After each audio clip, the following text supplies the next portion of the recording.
Political party की हम बात कर रहे हैं, जिस नेता की हम बात कर रहे हैं, उनका जो नेशनल प्रेसिडेंट है वो केंद्र में मंत्री है। क्या उसके द्वारा किसी एक डेली वेजर को उस मंत्री पद का फ़ायदा मिला कि किसी को कोई कंफर्म किया हो, किसी को पक्का किया हो, किसी को कुछ मदद मिली हो? जैसे ये बात आप समझ रहे हो, हम सारे डेली वेजर भी यही समझ रहे हैं कि उस पार्टी का जो एक हेड नेता है वो केंद्र सरकार में है, ऑलरेडी है, तो वो चाहे तो प्रेशर डाल के कुछ ना कुछ कर भी सकता है, करवा भी सकता है। मगर वो हमारे लिए नहीं सोच रहा है, वो अपने लिए सोच रहा है। जिसको उसने स्टैंड किया, जिसको उसने टिकट देनी है या जिसको की है, वो उसकी चर्चा बेचारे की वो परमानेंट हो जाए पार्टी में। हमारे परमानेंट की किसी को चिंता पड़ी है? नहीं पड़ी है। डैंग जी आप समझदार हो, मैं भी थोड़ा बहुत समझदार हूँ, बाकी भी डेली वेजर काफ़ी समझदार है। ये खुद पक्का होने के चक्कर में है बेचारा। तो चलो हो पक्का, अगर कोशिश कर रहा है, भगवान इसकी मनोकामना पूरी करे, जैसा भी ये सोच रहा है। मगर हमारा इशू फिर अलग है, हम बच्चों के लिए लड़ रहे हैं, किसी कुर्सी के लिए नहीं। हमें चेयर नहीं चाहिए, हमें राजनीति से कोई लेना। हमारे जैसे लोगों को गुमराह करके अब वो 3-4 पार्टियाँ बैठ गई हैं, मालिक बन गई J&K स्टेट का। अभी जिनका आप जिक्र कर रहे हो, मैं नाम नहीं लेता, वो भी कोशिश कर रहे हैं। पहले तो वो बोलेगा मेरे MLA से नहीं है, फिर 2-3 MLA उसके जीतेंगे, फिर वो बोलेगा मेरी सरकार नहीं है, मेरे को फुल पार्टी बनाओ मेरी। फिर कहीं 10 है उसके MLA बनेंगे, 15 बनेंगे, मतलब दूसरी बात ये उसका बनेगा कुछ नहीं। हम लोग पहले लुटे लटाए हैं। कोई भी ऐसा बच्चा भाई बंधु नहीं है जो उस बात पे विश्वास करके उसकी तरफ वोट धकेलेगा। मैं तो काम इससे पहले जितनी भी पार्टीज आई हैं वो आपके बीच में से उठ के नहीं ना गए, वो तो आपके बीच में से गए हैं ना। हाँ, गए बीच हैं, मतलब जो पार्टियाँ आई हैं वो हमें उन्होंने गुमराह करके ही वोट लिए हैं। तो ये भी यही बात बोल रहे हैं, मतलब ये बात तो स्पष्ट है ना। तो 1, 2, 3, 4 MLA से तो हमको हल कर ही नहीं सकता मसला। वो ढूंढेगा CM बनने के बाद में, ज़्यादा उसके 3-4 MLA बनेंगे, फिर बोलेगा मेरे को CM बनाओगे। तब तक तो हम तो बिना कुछ लिए रिटायर भी हो जाएंगे। इसको एक पार्टी को खड़े होने में 60 के 70 साल लग जाते हैं। PHE एम्प्लॉयज़ यूनाइटेड फ्रंट के मेंबर होशियार सिंह जी हमारे साथ मौजूद हैं। इनके साथ और एक मेंबर हैं नवदीप सिंह जी मौजूद हैं। होशियार जी, बात अगर हम करें डेली वेजर्स की, 25-30 सालों से जो है डेली वेजर्स सफ़रर हैं और बड़े सारे लोग जो हैं इससे रिटायर भी हुए और विदाउट बेनिफिट्स हुए। तो क्या उम्मीद कर सकते हैं कि क्यों नहीं जो है अभी एक उम्मीद जो जगी थी कि जम्मू कश्मीर यूटी में तब्दील होगा, मिनिमम वेजेस एक्ट कम से कम लग जाएगा जिससे कुछ राहत जो है डेली वेजर को मिलेगी, तब तक जब तक कोई पॉलिसी फ्रेम होती है। तो क्या आगे क्या कदम रहेगा? पहले तो न्यूज़ शहर इंडिया का बड़ा बड़ा धन्यवाद। हम लोग जब भी मुसीबत में परेशानी में आए हैं तो आपने बड़े अच्छे से कवरेज की है, हमारी बात काफ़ी हाईलाइट रही है। तो सबसे पहले बड़ा माध्यम सोशल मीडिया का रहता है कि हमारी गरीब आवाम की आवाज़ जो है ऊपर तक पहुँचे। तो उसके बाद रही बात राजनीति स्तर पे पार्टियों की, LG प्रशासन की, इन्होंने करना है या ना करना है वो इन पर रहा, तो इनकी ईमानदारी पे रहा। तो हम लोग तो 27 साल से डिपार्टमेंट में सेवा ही दे रहे हैं, तो फ्री में भी कह सकते हैं। 225 रुपया कोई दिहाड़ी नहीं है, तो फ्री में बोलते हैं, हम फ्री में सेवा दे रहे हैं। तो 28 साल हो गया लगातार डिपार्टमेंट में सेवा देते हुए। सभी पार्टियाँ आई, कोई एक पार्टी की बात नहीं करेंगे, सभी पार्टियाँ रही, सभी पार्टियों ने J&K में सत्ता पे राज किया। तो हर पार्टी को किसी न किसी स्वरूप में मेरे घर परिवार में, हर घर परिवार में मदद की, वोट दिए। तो उन्होंने 4-4, 6-6 साल निकाले, खूब एंजॉय किया ज़िंदगी में। उन्होंने बनाया तो कुछ नहीं, मैं मज़े खूब लूटे। तो उन सब पार्टियों को मेरी तरफ से ये एक अनुरोध है, आपका भी बोलना भी हमारे लिए हक में बनता है। जैसे एक NC पार्टी की एक उन्होंने बोला भी है, तो बाकी पार्टियां भी बोलें हमारे हक के लिए। हमने सभी की हेल्प की, अब उनका टाइम है, वो भी हमारे हक में थोड़ा ना थोड़ा जिस हिसाब से होता है आवाज़ उठाएं। तो डैंग साहब, हम कोई भी गलत उल्टी डिमांड नहीं करें, देश विरोधी काम नहीं कर रहे। अपने हक की आवाज़ है, वो अपना हक मांग रहे हैं, जिसमें 3 चीज़ें हैं। एक तो सबसे बड़ी है रेगुलेशन पॉलिसी, तो काफ़ी लंबी पुरानी डिमांड है। हमारा 7-7 साल का कोई पेंडिंग बेसिस है। उसके बाद ये नया आ गया ड्यूटी बनने के बाद मिनी वेजेस एक्ट। तो जैसे स्टेट का दर्जा टूटा, ड्यूटी बनी, हम लोग सच में बड़े खुश थे, तो अभी भी खुश हैं कि हमारा ये टूटने के बाद ड्यूटी बनी है। तो ड्यूटी के लॉ लगे हैं, जैसे दिल्ली ड्यूटी के हिसाब से डेली बेसिस को पर डे मिलता होगा, हम लोगों को भी वो मिलेगा।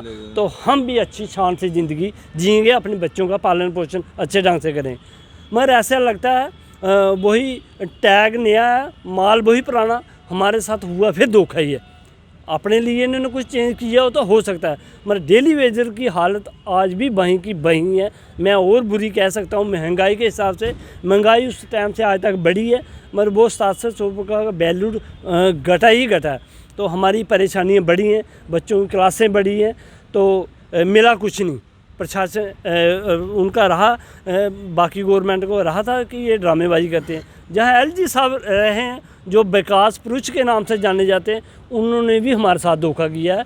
इसलिए 7 तारीख से हम एक फिर शुरुआत करने जा रहे हैं। जो पिछले साल हमने चैन हंगर स्ट्राइक की थी, तो परेशानी में वो छोड़ने पड़ी थी। अब इसकी शुरुआत हो जाएगी सोमवार से 7 तारीख को।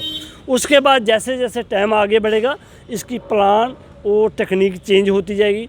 तो आपके माध्यम से उन डेली वेजरों को जो आज तक बाहर नहीं निकले, उनको मेरी हाथ जोड़ के ये रिक्वेस्ट है, मेरे लिए ना आए, अपने बच्चों माई बाप के लिए ज़रूर बाहर आएँ। जहाँ तक हो सकता है, जैसे हो सकता है, वो हमारा सहयोग और समर्थन करें। रही बात परमानेंट स्टाफ की, काफ़ी हद तक हमारे साथ है। जो नहीं है उनसे भी मेरी रिक्वेस्ट है, हाथ जोड़ के आप भी कोशिश करें एक बार। शायद आपकी कोशिश पे ही हमारा काम डिपेंड है। जिस दिन वो भी स्टाफ हमारे साथ आएगा, तो हमें ज़रूर यकीन है कुछ ना कुछ मिलेगा। होशियार जी, एक स्ट्राइक चली थी डीडीसी इलेक्शन से बिल्कुल पहले, और आपकी जो मुलाकात हुई थी, रविंदर रैना भी शायद उस मीटिंग में मौजूद थे, एलजी मनोज सिन्हा जी के साथ हुई थी, और आपको एक आश्वासन दिया गया था कि आप इलेक्शन हो लेने दीजिए, उसके बाद जो है आपको रेगुलराइज कर दिया जाएगा या कोई भी पॉलिसी जो आप लिए फ्रेम की जाएगी।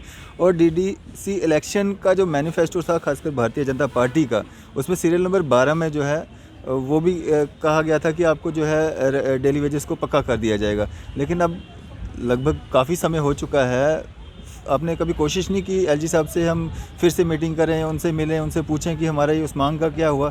भाजपा से हम पूछें कि भाई आपके इतने सारे कैंडिडेट्स जीत के आए, तो हमारी उस जो मैनिफेस्टो में आपने वो सीरियल नंबर 12 में रखा था कि डेली वेजों के लिए सोचेंगे, क्या सोचा?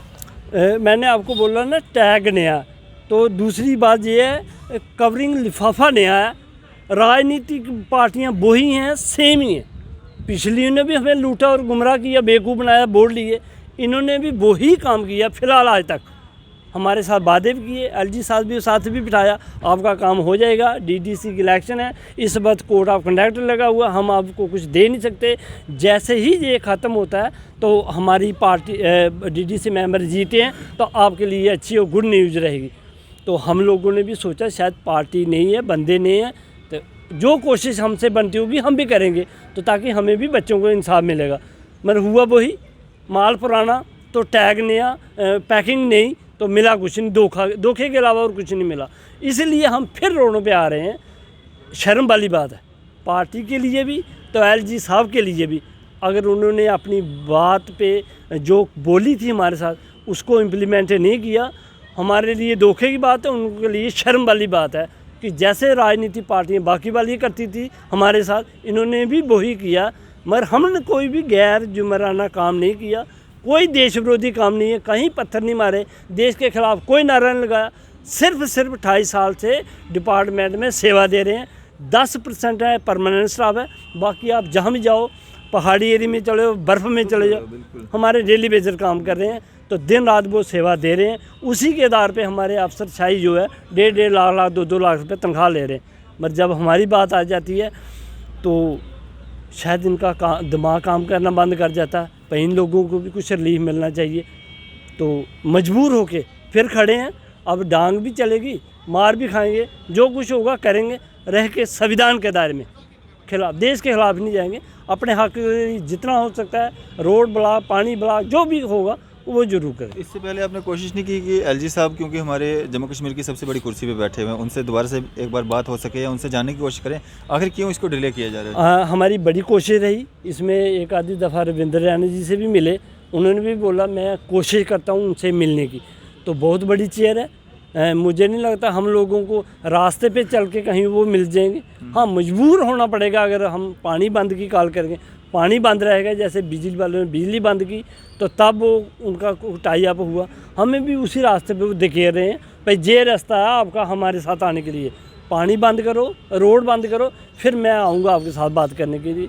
तो इंसानियत के आधार पे शायद नई कोशिश उन्होंने की। हमारे अगर मुद्दे हल कर देते, 4-6 डिमांडें थी, 2-4 डिमांडों पे ही सोच विचार करके हल करते तो शायद हम ये रास्ता पकड़ते नहीं, तो हमको ज़रूरत भी नहीं थी। मगर अब वो मजबूर कर रहे हैं, उनको भी अच्छा लगता होगा। हम मार खाएं, खज्जल होएं, रोड बंद होएं, जम्मू की जनता परेशान होगी, वो भी इंजॉय करते होंगे उस बात को। हम भी करेंगे कोशिश जो हमसे होता हो। होशियार जी, डेली वेजर्स में से भी कुछ लोग जो हैं अब सियासत का दामन उन्होंने थामा है, अपनी जॉब्स जो हैं उससे रिज़ाइन करके पॉलिटिक्स में गए हैं, पॉलिटिकल पार्टीज़ लेके आए हैं जम्मू कश्मीर में। उनका मानना ये है कि आप उनको वोट दीजिए, डेली वेजर जितना भी है, चाहे वो किसी भी महकमा से ताल्लुक़ रखता है, वो सारा उस पार्टी को जिताए ताकि वो पार्टी वजूद में आए, और वो पार्टी ही जो है वो डेली वेजर्स का उद्धार कर सकती है, डेली वेजर्स को पक्का कर सकती है। एक बात तो ये है, जितनी भी पार्टियां आज सत्ता में आई हैं, ये सारी इसी की तरह आई हैं, हमारे जैसे लोगों को गुमराह करके। अब वो 3-4 पार्टियां बैठ गई हैं, मालिक बन गई JNK स्टेट का। अभी जिनका आप जिक्र कर रहे हो, मैं नाम नहीं लेता, वो भी कोशिश कर रहे हैं। पहले तो वो बोलेगा मेरे MLA से नहीं है, फिर 2-3 MLA उसके जीतेंगे, फिर वो बोलेगा मेरी सरकार नहीं है, मेरे को फुल पार्टी बनाओ मेरी। फिर कहीं 10 है उसके MLA बनेंगे, 15 बनेंगे, मगर दूसरी बात ये है उसका बनेगा कुछ नहीं। हम लोग पहले ही लुटे लटाए हैं।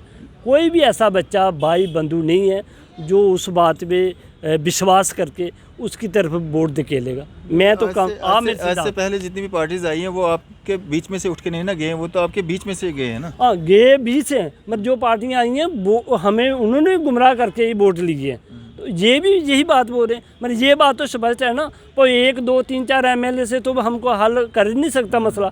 वो ढूंढेगा CM बनने के बाद में, ज़्यादा उसके 3-4 MLA बनेंगे, फिर बोलेगा मेरे को CM बनाओगे।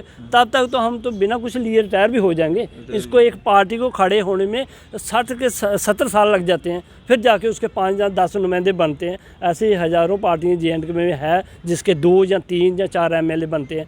फिर वो पार्टी से जाए टाई अप करता है, फिर वो पहले अपना घर भरता है, कुछ उसका घर का खर्चा पर्चा बने, जो वो इतना खज्जल हुआ उसका कुछ बने, उसके बाद वो सोचेगा किसी को देना है कुछ नहीं देना। तो वो अपने दिमाग में जहाँ अपने दिल में जो उसने आशा लगाई है वो लगाए रखे। मेरी भगवान से प्रार्थना है उसको कामयाबी मिले, वो जहाँ भी है जो वो सोच रहा है वो भी बने।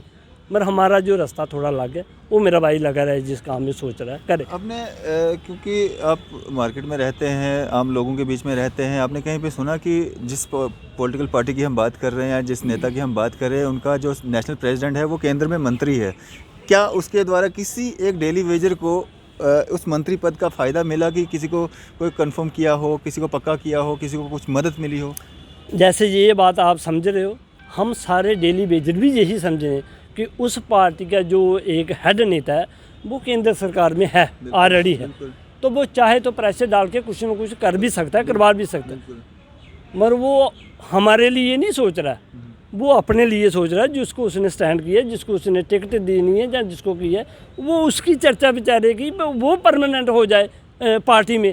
हमारे परमानेंट की किसको चिंता पड़ी है? नहीं पड़ी है। डैंग जी आप समझदार हो, मैं भी थोड़ा बहुत समझदार हूँ, बाकी भी डेली वेजर काफ़ी समझदार है। ये खुद पक्का होने के चक्कर में है बेचारा। तो चलो हो पक्का, अगर कोशिश कर रहा है, भगवान इसकी मनोकामना पूरी करे जैसा भी ये सोच रहा है। मगर हमारा इशू फिर अलग है, हम बच्चों के लिए लड़ रहे हैं, किसी कुर्सी के लिए नहीं। हमें चेयर नहीं चाहिए, हमें राजनीति से कोई लेना देना, सिर्फ हमारे बच्चों का अच्छा पालन पोषण हो जाए, हमने जो किया उसका हमें हक मिल जाए, बस इतना सा। इससे ज़्यादा कोई उम्मीद नहीं। उम्मीद इसलिए थी क्योंकि वो आप लोगों के बीच में से होके गुजरा, आपके दर्द को समझता है। कोई नहीं समझता दर्द। पार्टी में जो चला जाता डैंग साहब, वो कोई हमारी दर्द नहीं समझेगा। आप समझदार हो, बात को ज़्यादा खोलें मेरे ख्याल में ठीक नहीं है। हाँ, वो अपने भविष्य के बारे में सोच रहा है, उसलिए उसने सोचा वो पर्सनल, उसलिए वो सोचता है। शायद JNK के लोग इतने नादान हैं, मैं जो बोलूँगा वो मान भी जाएंगे।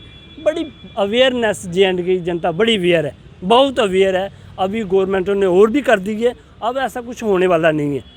उम्मीद लगाए, बेशक सबका बनता है। मैं भी सोच रहा हूँ, मैं भी कोई उम्मीद लगा के चल रहा हूँ, वो भी लगाए। उसमें क्या है, अपना अपना हक के लिए, अपनी आज़ादी के लिए, अपने जैसे भी सोचना कुछ है। आप भी सोचते होगे, मेरा भी न्यूज़ चैनल काफ़ी अच्छा फिट रहे, ज़बरदस्त रहे, टॉप अप आए, तो करना चाहिए, कोशिश करने में क्या है, करे वो भी करे, मगर जो हमारे बीच से गया ना, अगर उसको लड़ना था हमारे साथ ही रहता, साथ में लड़ता, वो फ्रंट लाइन में था, हीरो था वो उस टाइम, आज नहीं मैं बोलूँ, उस टाइम वो हीरो था, सभी उसकी साथ चलते थे। तो हमने हर कोशिश की थी, चंदा मंदा जो भी बनता था करते थे, करवाते भी थे, करते भी थे। तो इधर रह के वो कोशिश करता था, कुछ ना कुछ हो भी सकता था, मगर उसको अपनी लालच से पड़ गया, तो मेरा कुछ हो जाए तो करे, मेरा भाई जहाँ भी है मेरी तरफ से वही है। डेली वेजर तो अभी भी उनका साथ दे रहे हैं, जिसमें से पिछले दिनों भी एक प्रोटेस्ट यहाँ पे प्रेस क्लब के बाहर ही देखने को मिला था, जिसमें पॉलिटिकल पार्टी का बैनर तो नहीं था, लेकिन प्रोटेस्ट में लोग काफ़ी सारे इकट्ठे हुए थे। नहीं, उसमें ऐसा है, अगर उसने प्रदर्शन किया, पार्टी को एक साइड पे रखा डेली वेजर के इशू के लिए, तो 10, 20, 50 लाइजन भी रहता आदमी का किसी न किसी का अच्छा, तो इतने से आदमी कर सकता है। कौन सा लाइसेंस? नहीं, वो नहीं मैं बोला, लाइजन में जान पहचान की बात कर रहा हूँ मैं, पैसे की बात नहीं कर रहा, जान पहचान आपसी लाइजन रहता है। हाँ हाँ, हेलो, जिनके साथ चाय पानी गप शप किया आ जाते हैं, 150 आदमी इकट्ठा हो जाता, कोई बड़ी बात मान नहीं, मान सम्मान आप समझदार हो। अब मेरे को एक बात बताओ, ये जो 7 तारीख का आपका प्रोटेस्ट है, क्या इसका रद्द अमल रहेगा, किस तरह से क्या रणनीति रहेगी? अभी फर्स्ट स्टेप यही है, थोड़ा सा कोरोना को ध्यान में रखते हुए जैसे जैसे होगा, हमारे सभी साथी आएंगे, दूर दराज के देश के प्रेसिडेंटों को भी किया इनवाइट, वो भी आएंगे, उनके साथ चर्चा विचर्चा खूब चलेगी, साफ स्पष्ट यही रहेगा। पर जितनी देर तक लास्ट टाइम तक जो कार्यकर्ता जहाँ भी काम कर रहा है वो उठेगा नहीं, तो गवर्नमेंट अपने हिसाब से देगी कुछ नहीं, वो सब ने PDD का देख लिया। तो अब हमको जो पीछे छपे हुए हैं, पीछे बैठे हुए हैं, जहाँ मतलब जिन्होंने आस छोड़ दी है हमारा कुछ नहीं होगा, उनको एक बार फिर इकट्ठा करना कोशिश करनी है। तो जैसे ही उनका मतलब बढ़ेगा, हौसला बढ़ेगा, कुछ नया होगा। शुरुआत कहाँ से होगी? Chief engineer office? मेरा ख्याल में सोमवार को तो चीफ इंजीनियर से ऑफिस से, उसके बाद एंड टाइम पे कुछ प्लान बनेगा, वो करेंगे आपस में, भाई हम चर्चा करेंगे कैसे काम। शुक्रिया हमारे से बातचीत करने के लिए। थैंक। तो अब देखना दिलचस्प रहेगा, लगभग 25-30 सालों से एज अ डेली वेजर के रूप में काम करने वाले लोग, और बहुत सारे लोग जो हैं वो इसी आस के साथ कि आज नहीं तो कल हम पक्के हो जाएंगे, आज नहीं तो कल हमारी वेजेस बढ़ेंगी, तनख्वाहें बढ़ेंगी और हम अपने परिवार को जो है अच्छे से जो है उनका पालन पोषण कर पाएंगे। इसी उम्मीद में उनकी जो है रिटायरमेंट भी होगी और विदाउट बेनिफिट्स उनकी रिटायरमेंट हुई। बहुत सारे लोग PDD विभाग की अगर हम बात करें, उनकी डेथें भी हुई। और 7 तारीख के बाद जो ये प्रोटेस्ट होने जा रहा है, खासकर PHE विभाग के जो डेली वेजर्स हैं, उन डेली वेजर्स के द्वारा ये प्रोटेस्ट किया जाएगा, जिसमें ये अपील कर रहे हैं जो परमानेंट मुलाजम हैं वो भी इनका साथ दें, सहयोग करें। और क्या इस प्रोटेस्ट का असर रहेगा, और क्या इस प्रोटेस्ट के बाद कोई उम्मीद जगेगी या कोई पॉलिसी फ्रेम होगी इन डेली वेजर्स के लिए, या फिर से वही पुराना प्रोटेस्ट होगा, आश्वासन मिलेगा, प्रोटेस्ट ख़त्म होगा? देखेंगे 7 तारीख के बाद क्या होता है। फिलहाल इसी तरह की मज़ीद अपडेट्स के लिए आप देखते रहें न्यूज़ 7 इंडिया। मैं फैज़ल मडैंग, कैमरामैन शाहनवाज के साथ।